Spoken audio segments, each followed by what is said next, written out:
From a young age, I would always consider myself lazy. I never wanted to do chores or homework. I would rather just sit around and do nothing.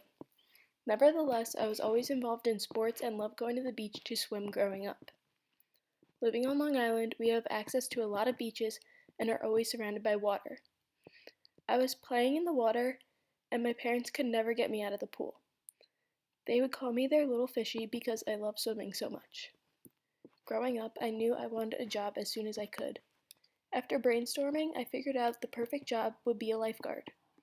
I knew it was going to be a lot of work, but I was willing to put in the effort. When it came time for me to apply, I first needed to get certified. This included hours of training and test taking. I would go to the YMCA every Monday and Wednesday for 2 months. Each session would include 2 hours in the classroom and 2 hours in the pool.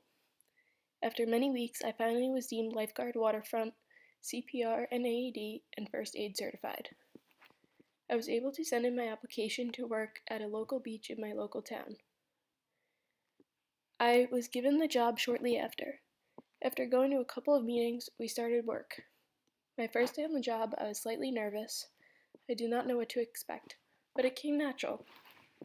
Everyone says that you will never have to actually go in the water to save anyone, but they were in fact wrong.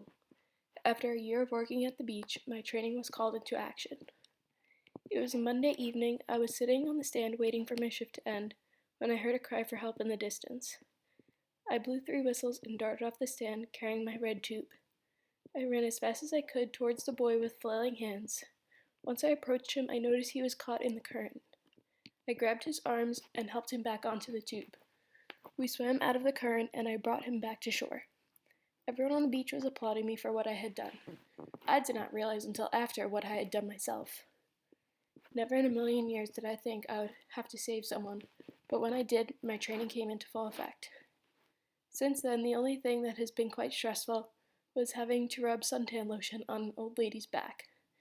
This accomplishment was later on followed up by a town proclamation. From this experience, I have come to realize that I am not lazy. In fact, I am quite the opposite. I overwork myself to the point where I need to give myself a break.